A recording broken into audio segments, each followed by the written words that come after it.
Hello everyone, and welcome to the Blooness Guide, the ideal nutrition guide for humankind. Today, we're going to talk about carbohydrates, how to consume them, a list of foods rich in carbohydrates, and their definition. Carbohydrates are the body's preferred energy source. In other words, when given a choice, these are the nutrients the body draws energy from most quickly and efficiently.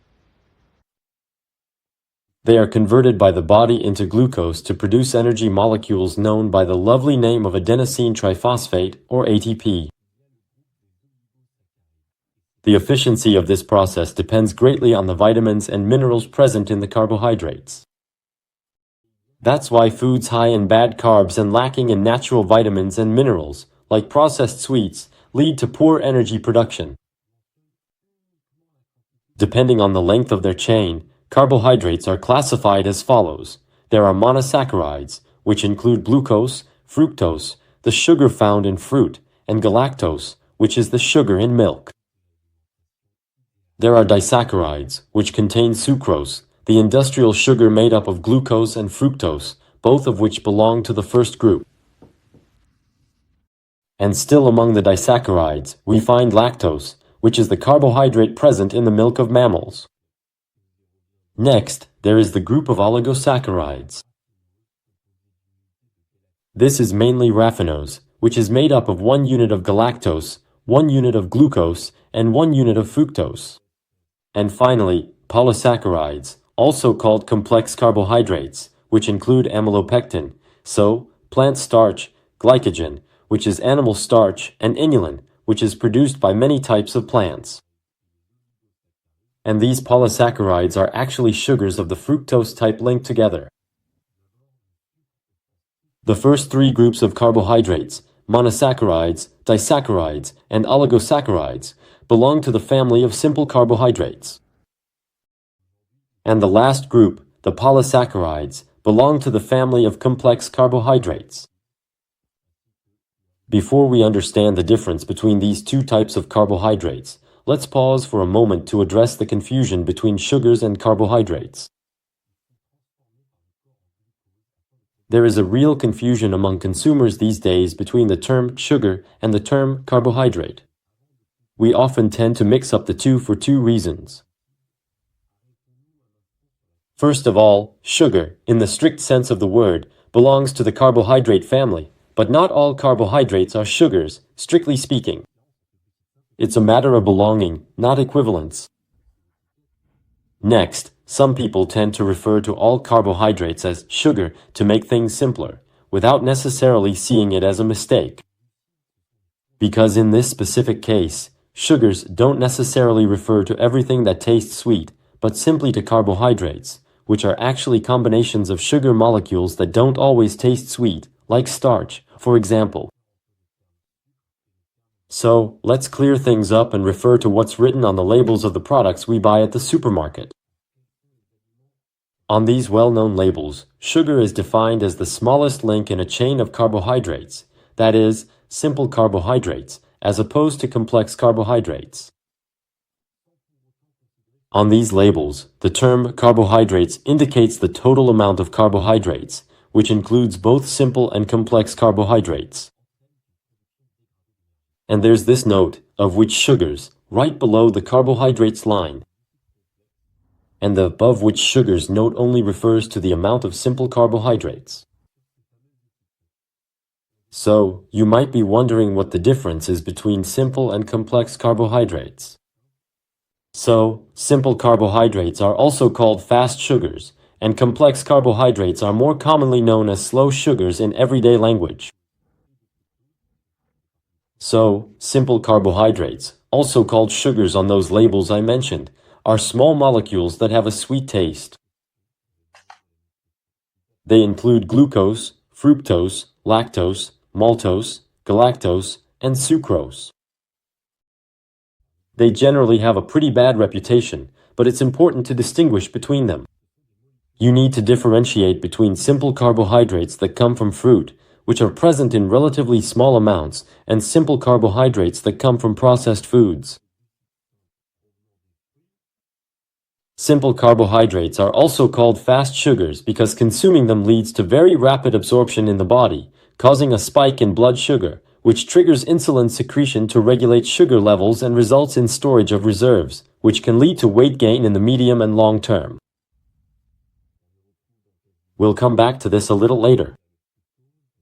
Because of how quickly they're absorbed by the body, fast sugars are sometimes used during intense physical activity to boost the body's performance, or simply because people really enjoy their taste. That's why it's common to give students sugary drinks or chocolate and sweet bars during exams to support mental effort or during physical exertion. But as we'll see later in the Blooness guide, this method is increasingly being questioned in the field of nutrition. So, what foods are rich in simple carbohydrates or fast sugars? You can find them in almost all fruits through fructose, so apples, cherries, kiwis, melon, oranges, and so on. But also in sweets and pastries, like sugar, cakes, cookies, jam, chocolate, candy, sodas, and so on. Now let's move on to complex carbohydrates, also known as slow sugars. Complex carbohydrates are very large molecules that don't have a sweet taste, including maltodextrins, fructooligosaccharides, starch, cellulose, and pectins. Complex carbohydrates are also called slow sugars because they are absorbed by the body more slowly than simple carbohydrates. Therefore, they provide a more consistent energy supply throughout the day. Foods rich in complex carbohydrates are mostly whole grain products, such as breads, whole grain breads, oats, muesli, and whole grain rice. So, this includes bran, wheat germ, barley, corn, buckwheat, semolina, oats, pasta, brown rice, potatoes, root vegetables, whole grains, high-fiber breakfast cereals, muesli, cassava, peas, beans, and lentils. To put it simply, simple carbohydrates or fast sugars like glucose, fructose, or sucrose are easily found in fruits and sweets. This is sugar in the common sense of the word, as we know it and often call fast sugars. Complex carbohydrates, better known as slow sugars, are made up of several simple carbohydrates joined together and are generally found in grains, starchy foods, and side dishes commonly eaten all over the world. You can find the list of foods directly in the Blooness guide. So, let's now talk about the glycemic index of carbohydrates. You've probably heard of the glycemic index or glycemic value. This value system ranks carbohydrates on a scale from 0 to 100 based on how quickly glucose enters the bloodstream. The higher the glycemic index value, the faster glucose enters the blood after eating. Now, our body will react to such a spike in blood sugar by secreting a hormone called insulin. This hormone is responsible for moving glucose into our cells in order to lower the amount of sugar circulating in the blood. In fact, the body can only tolerate a certain level of sugar in the blood, which is what we call blood glucose or glycemia. And so it's a hormone, insulin, that is responsible for getting the sugar circulating in the blood into the cells, in order to bring blood sugar levels back down to normal for the body. However, over time, the repeated occurrence of this process can contribute to reducing the body's sensitivity to insulin and therefore decrease its effectiveness at sending glucose into the cells. This is a first step toward type 2 diabetes or even obesity. Moreover, overconsumption of carbohydrates could promote inflammation, paving the way for chronic diseases as well as fat storage.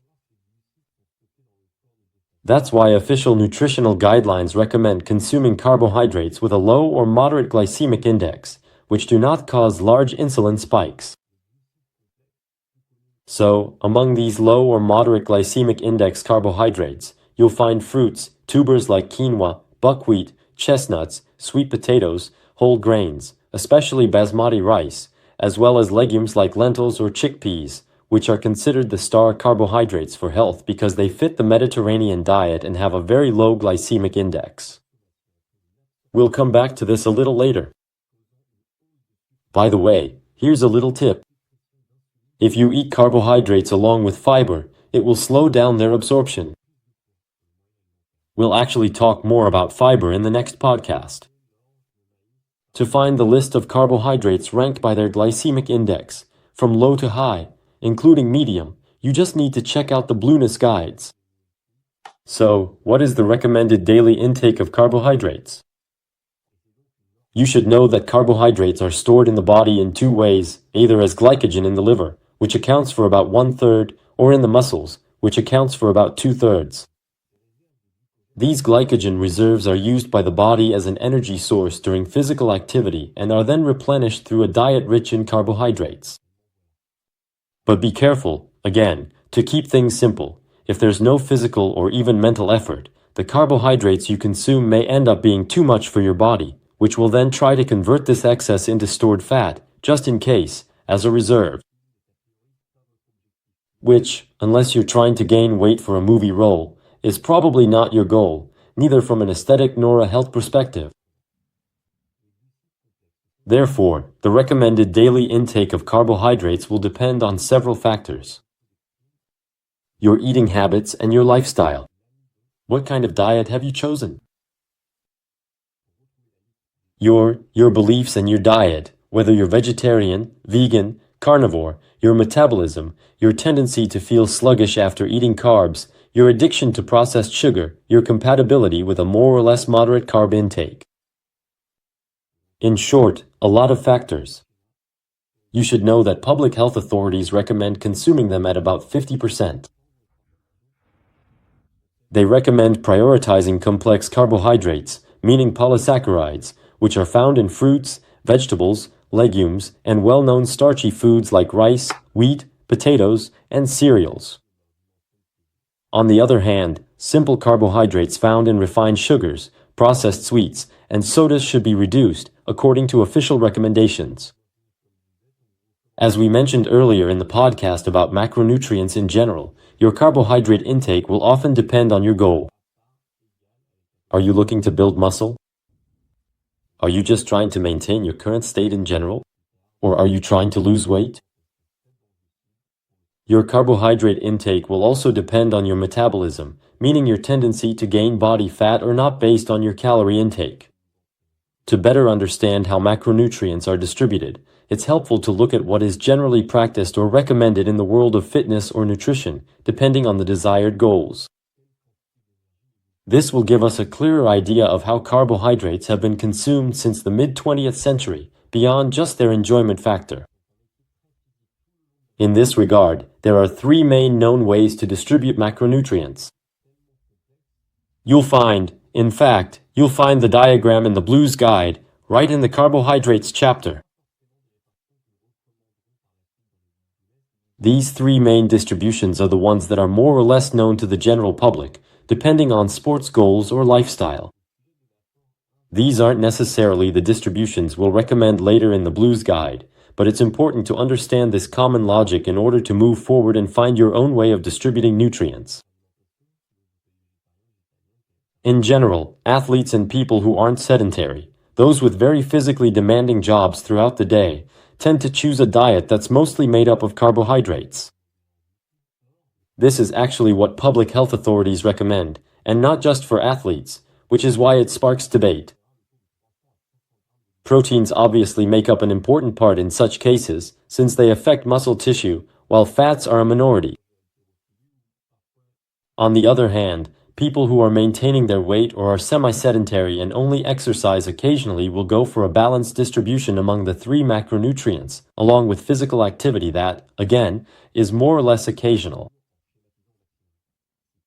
Finally, people who are overweight and want to lose body fat generally choose a diet high in protein, low in carbohydrates, and with a significant amount of fat, ideally combined with some physical activity.